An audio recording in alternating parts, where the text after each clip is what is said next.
Hello guys, I am निकी और आप देख रहे हैं अपना YouTube channel IQ students point. So guys, हमारी जो नेक्स्ट टॉपिक है वो है भक्ति काल की प्रमुख प्रवृत्तियाँ। इसमें भक्ति काल की प्रमुख प्रवृत्तियाँ पढ़ेंगे, सारी जितनी भी हैं अलग अलग तरीके की। हो सका तो हम इस क्लास में इसको फिनिश करेंगे, अदरवाइज़ हम नेक्स्ट क्लास में इसको कंटिन्यू करके फिर फिनिश करेंगे, क्योंकि ये टॉपिक आपका बड़ा है। ठीक है, सो हम स्टार्ट करते हैं। So let's start. इससे पहले की इकाई में आपने भक्ति आंदोलन की पृष्ठभूमि, उसके उद्भव और विकास का अध्ययन किया। भक्ति साहित्य की रचना केवल ईश्वर के प्रति भक्त की निष्ठा का ही प्रतिफल नहीं है, बल्कि भक्ति साहित्य का केंद्र बिंदु ईश्वर की भक्ति है।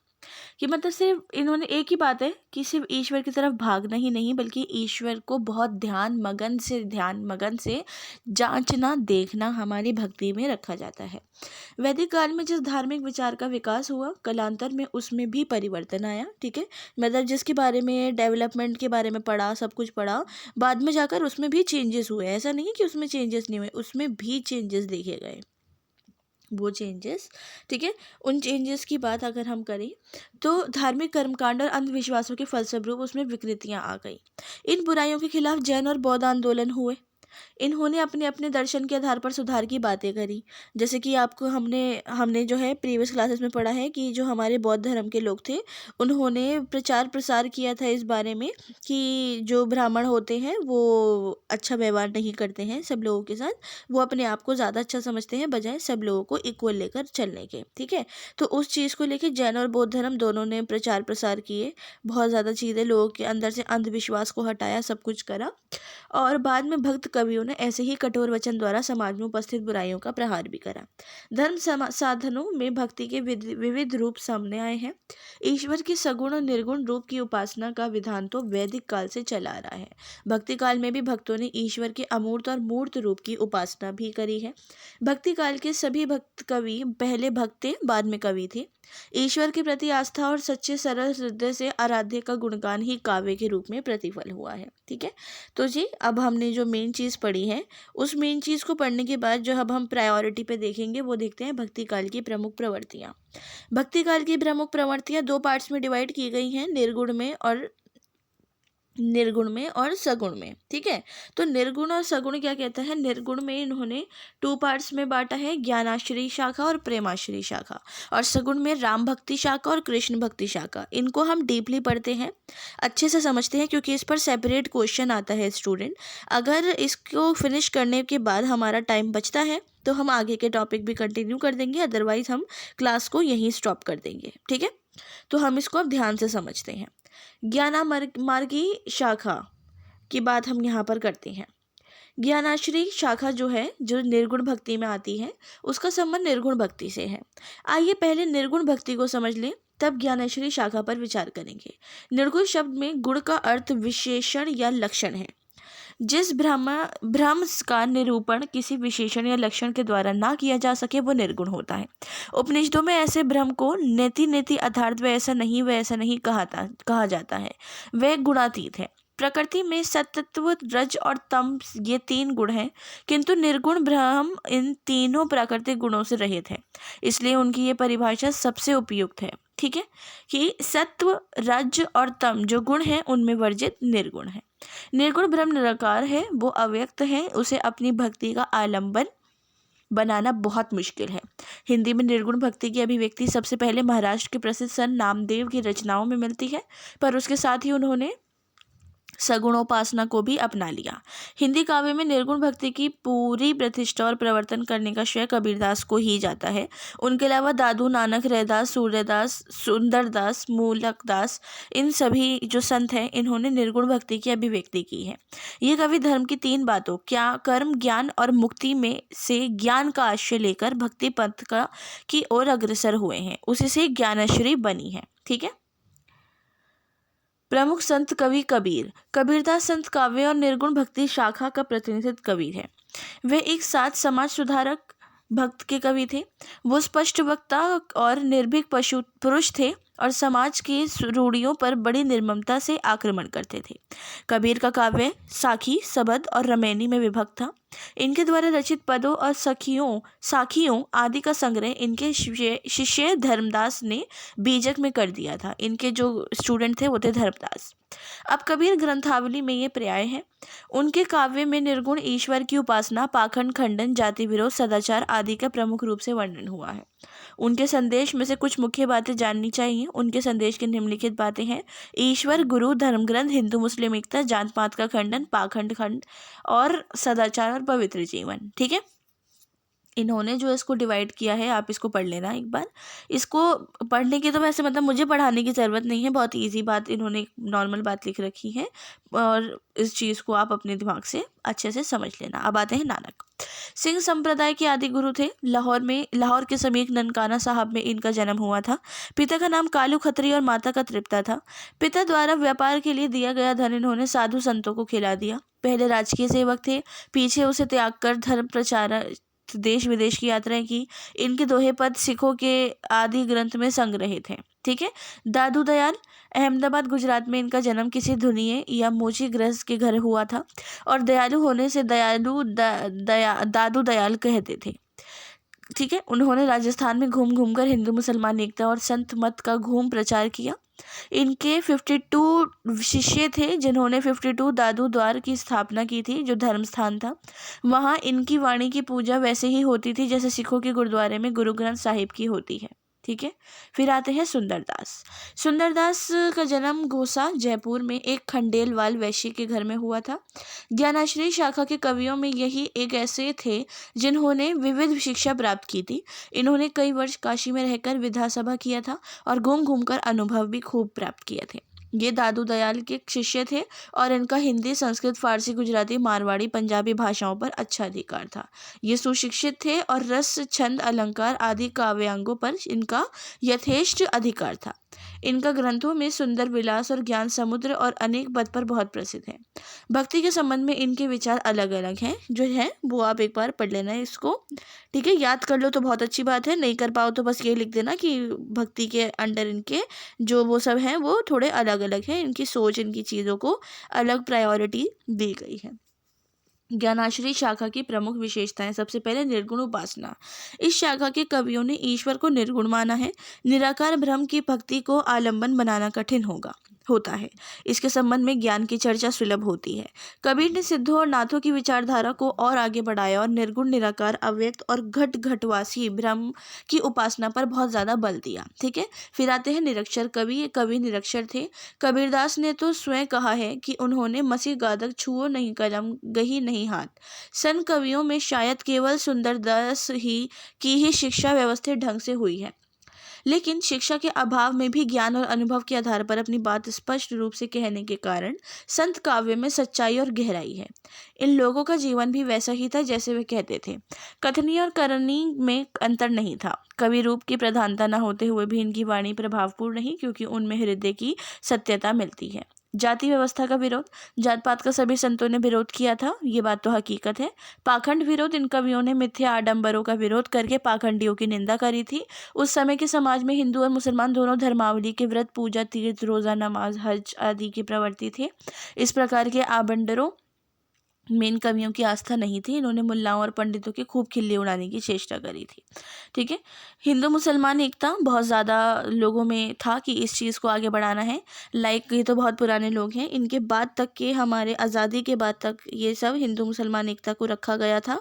और हमेशा से स्पेशली इंडिया में हिंदू मुसलमान सबसे ज़्यादा होने और सबसे ज़्यादा एक मात्रा में रिलीजन है दोनों, जो हमेशा से रहे हैं। ठीक है। जिनके बीच में अंग्रेज़ों ने सांप्रदायिक दंगे भी करवाए, लेकिन उसके बावजूद भी सब भाई भाई बनकर रहे, सब मिलजुल कर रहे। तो जी, माया से बचने का उपदेश। संत कवियों ने माया से सावधान रहने का बराबर उपदेश दिया है।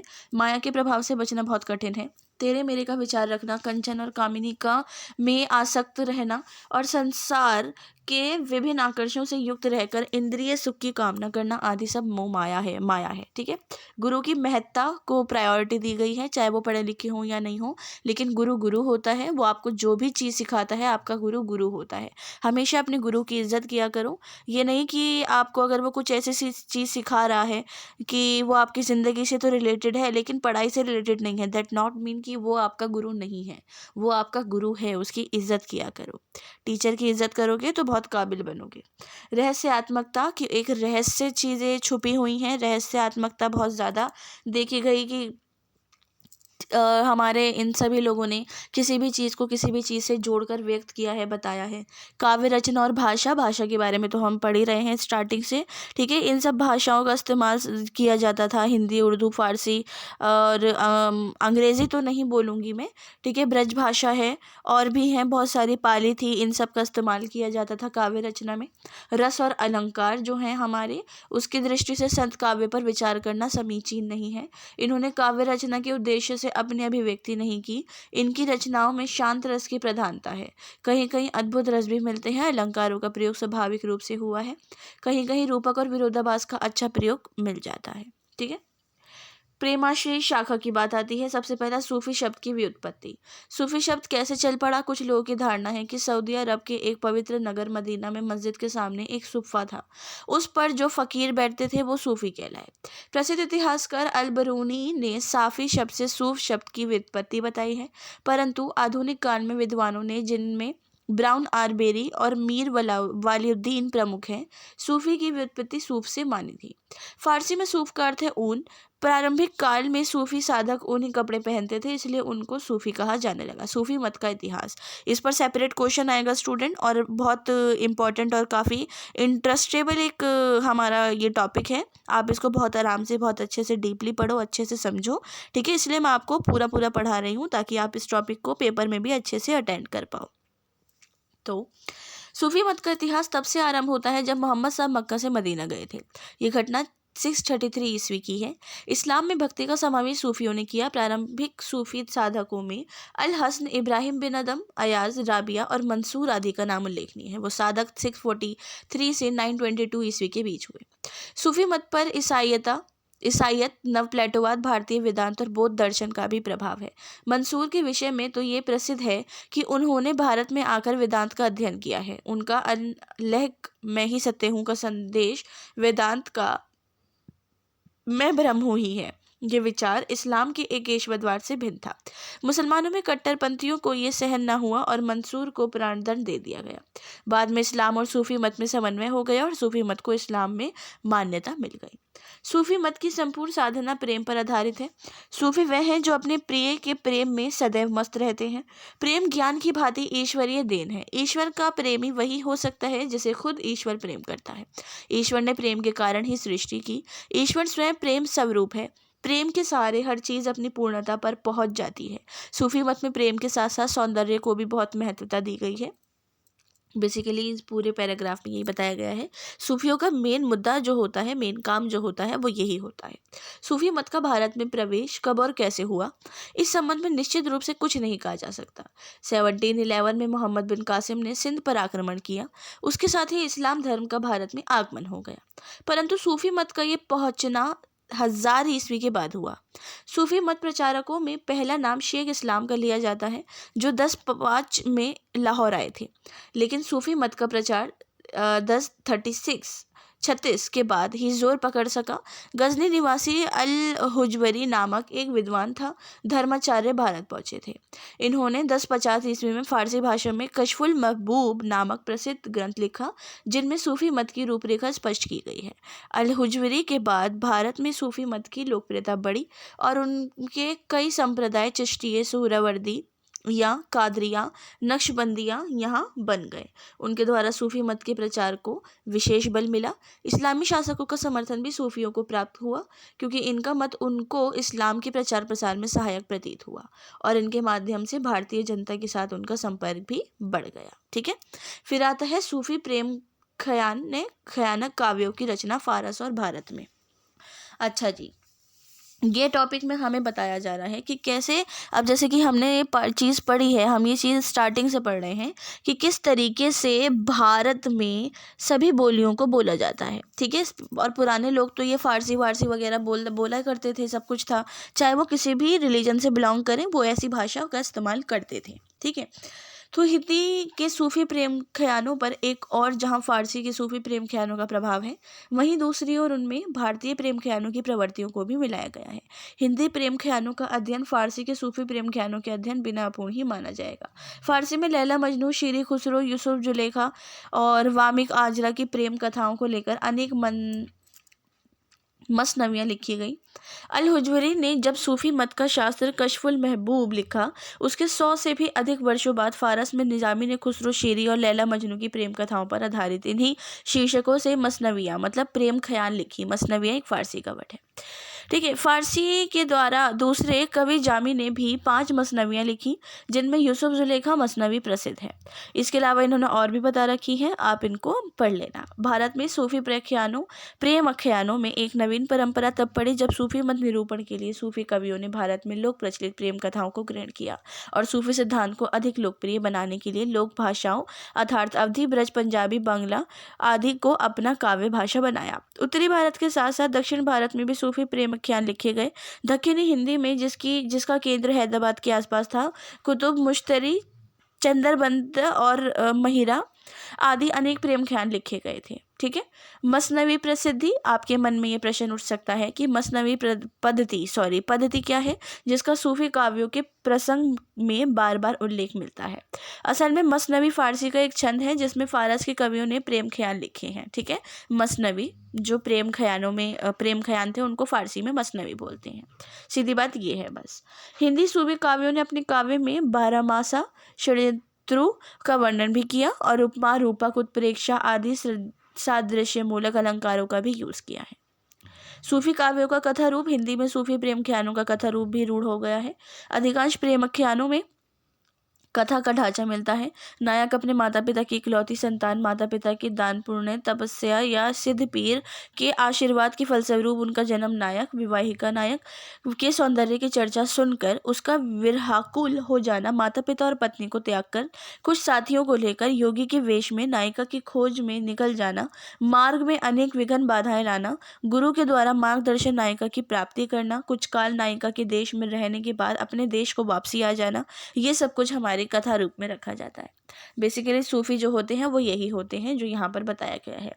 हिंदी के सूफी प्रेम आख्यान, ठीक है, जो फारसी में लिखे गए हैं वो हिंदी में भी 600 साल बाद तकरीबन आए थे, ये वाली बात है। जायसे के पूर्ववर्ती सूफी कवि के प्रेम आख्यान काव्य चंदायन हिंदी में सूफी परंपरा का प्रारंभ इसी ग्रंथ से होता है। मुल्ला दाऊद ने इसकी रचना सन 1380 में की। कालक्रम की दृष्टि से इसका समावेश हिंदी के आदिकाल की रचनाओं में होना चाहिए। इसमें अहीर युवक लोरिक और अहीरिन चंदा की प्रेम कथा वर्णित है। लोरिक विवाहित है और चंदा को लेकर भाग जाता है। रास्ते में चंदा को सांप डस लेता है। लोरिक विलाप करता है पर एक गारुड़ी की मैना सहायता से उसे जीवित करता है। मार्ग में उनका एक राजा से युद्ध होता है। अपनी पत्नी मैना का विरह संदेश पाकर वह अपने नगर गौरव लौट आता है। लोरिक से मैना को मिलन होता है। चंदा और लोरिक का विवाह हो जाता है। इस काव्य की भाषा अवधी है और दोहा चौपाई छंदों का प्रयोग हुआ है। मरगावती, यह काव्य शेख बुरहान की शिष्य कुतुबन की रचना है। इसका निर्माण काल 1504 ईस्वी में है। इसमें चंद्रगिरी के राजकुमार और कंचनपुर की राजकुमारी मृगावती के प्रेम का वर्णन है। राजकुमार राजकुमारी के रूप सौंदर्य पर मुग्ध हो जाते हैं और उनकी प्राप्ति के लिए योगी होकर निकल जाते हैं। मार्ग में अनेक कष्ट झेलता है। अंत में वे उसे प्राप्त कर लेते हैं। इस लौकिक कहानी से अलौकिक प्रेम की ओर संकेत किया गया है। इस काव्य की भाषा भी अवधी है और ये भी दोहा चौपाई छंदों में लिखा गया है। जायसी और उनकी कृतियां, मलिक मोहम्मद जायसी हिंदी में सूफी कवियों के प्रतिनिधि कवि थे। ये अवध में जायस नाम स्थान के निवासी थे अंत में, इसलिए ये जायसी कहलाते हैं। ये सूफी संत थे। पहले ये शेरशाह के आश्रय में रहे, फिर गाजीपुर और भोजपुर के महाराजा जगतदेव के यहाँ रहे। अंत में अमेठी के महाराज रामसेन के आश्रय में चले गए। अमेठी नरेश इन्हें बड़ा सम्मान देते थे और इन्हें गुरु मानते थे। कहते थे जायसे शरीर से कुरूप थे। इनके शरीर और मुख पर चेचक के दाग थे तथा बीमारी में एक आंख भी मारी गई थी। रंग भी आकर्षक नहीं था। इनकी मृत्यु 1542 के आसपास हुई थी। अमेठी में आज भी इनकी कब्र मौजूद है। जायसे के ग्रंथ है, आखिरी कलाम है, अखरावट है, ठीक है, पद्मावत है, पद्मावत की कविताएं कथाएं हैं, इसको आप पढ़ लेना एक बार। कथानक का ऐतिहासिक कथा, ये कथानक जायसी ने इतिहास और लौकिक कथा के आधार पर गठित किया है। इतिहास में राजा का नाम भीम सिंह है और रानी का नाम पद्मिनी है, जबकि पद्मावत में रतन सेन और पद्मावती है। इतिहास के अनुसार पद्मिनी सिंहल के राजा गंधर्व सेन की पुत्री नहीं बल्कि हमीर शंख की पुत्री है। इतिहास में नागमती चरित्र भी नहीं है। इसके अलावा राजा का योगी होकर 16,000 राजकुमारों के साथ जाना, दक्षिण भारत के विभिन्न भागों में गुजरते हुए समुद्र के मार्ग से सिंहल द्वीप पहुंचना, पद्मावती से विवाह करना, ये सब घटनाएं इतिहास में नहीं है। तो फिर भी मतलब ये सब चीज़ों को प्रायोरिटी पे रखा जाता है, बताया जाता है, पढ़ाया जाता है, अगर ये नहीं भी है तब भी, ठीक है। कथा में आध्यात्मिकता, पद्मावत की कथा में आध्यात्मिक तत्व व्याप्त है। फारस और अरबी मसनवियों में कथा के माध्यम से अलौकिक प्रेम की कथा व्यंजना होने से कथा के बीच बीच में नायिका के प्रति बातें कही जाती हैं, जिससे उनका ईश्वरीय स्वरूप झलकता था। यही बात हिंदी में प्रेमाख्यान काव्य भी दिखाई देती है, ठीक है। ये जो पैराग्राफ लिखा हुआ है इसको यहाँ पे ट्रांसलेट करके लिखा गया है, आप इसको एक बार पढ़ लेना। पद्मावत की काव्यकाल, पद्मावत एक महाकाव्य है परंतु इसकी रचना मनसवी शैली पर हुई है। जैसा कि पहले ही बताया जा चुका है कि मनसवियों के आरंभ में अल्लाह, पैगंबर, खलीफाओं, गुरु और तत्कालीन बादशाहों की स्तुति और कवि परिचय होते हैं। सर्गों के नाम उनमें वर्णित विषय के आधार पर होते हैं और स्थान स्थान पर आध्यात्मिक संकेत दिए होते हैं और संपूर्ण काव्य में अलौकिक प्रेम की व्यंजन होती है। पद्मावत में भी ये सभी लक्षण हैं, परंतु साथ ही ये काव्य भारतीय महाकाव्य के लक्षणों पर भी ठीक उतरता है, ठीक है, ये वाली चीज़ है।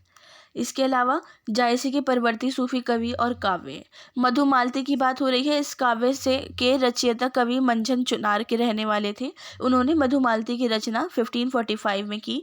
मंझन सत्तारी संप्रदाय शेख मोहम्मद गोस के शिष्य थे, ठीक है। चित्रावली जो की गई है वो, ज्ञानदीप जो बताया गया है वो, हंस जवाहिर वो बताई गई है। इंद्रावती और अनुराग बासुरी, नूर मोहम्मद दिल्ली के बादशाह मोहम्मद शाह के समय के विद्यमान थे और जौनपुर के निवासी थे। ये बड़े विद्वान और सशस्त्र थे। इन्होंने 1744 में इंद्रावती और 1766 में अनुराग बासुरी नामक 2 काव्य लिखे थे। इंद्रावती का पूर्वार्ध ही प्रकाशित है। उत्तरार्ध हस्तलिखित रूप में नागरी प्रचारिणी सभा काशी में सुरक्षित है, ठीक है। नागरी प्रचारिणी सभा तो होप्सो आप लोगों को सबको पता हो कि ये क्या है। तो ये दोनों जो है हमारे चौपाई रखे गए हैं। सूफी काव्य की प्रवृत्तियाँ, सूफी काव्य की प्रवृत्तियाँ जो है, निर्गुण ईश्वर में विश्वास है। सबसे पहला ये आपने स्टार्टिंग में पढ़ लिया। गुरु की महिमा, कि संत कवियों की तरह सूफी कवियों ने भी अपने गुरु को प्रायोरिटी दी है। हमेशा से वो अपने ही गुरु के कहने पे चल देते हैं और फिर उसी में मस्त मगन रहते हैं, सब कुछ हो जाए। शैतान को बाधक मानना, वो कहते हैं जो शैतान होता है वो हमारे मार्ग में बाधाएं लेकर आता है, हमें बहकाता है, इसलिए हम शैतान को बाधक मानेंगे। साधना की 4 अवस्थाएं, नासुत, मलकुत, मारिफत और हकीकत, ठीक है। कि नासुत, मलकुत, मारिफत और हकीकत की ये सारी चीज़ों को, 4 चीज़ों को बहुत प्रायोरिटी दी गई है। साधक एक एक करके इन्हें पार करता है, ठीक है। हकीकत सच को कहते हैं, हकीकत जो होती है उस सच को कहते हैं, और इन चारों चीज़ों को प्रायोरिटी पर रखकर ही सूफी अपनी ज़िंदगी को गुजारते हैं। लौकिक प्रेम से अलौकिक प्रेम की प्राप्ति, ठीक है, कि लौकिक प्रेम से अलौकिक प्रेम तक पहुंच जाना भी सूफियों का एक मेन मकसद होता है। हिंदू मुसलमान एकता इनका एक मकसद होता है।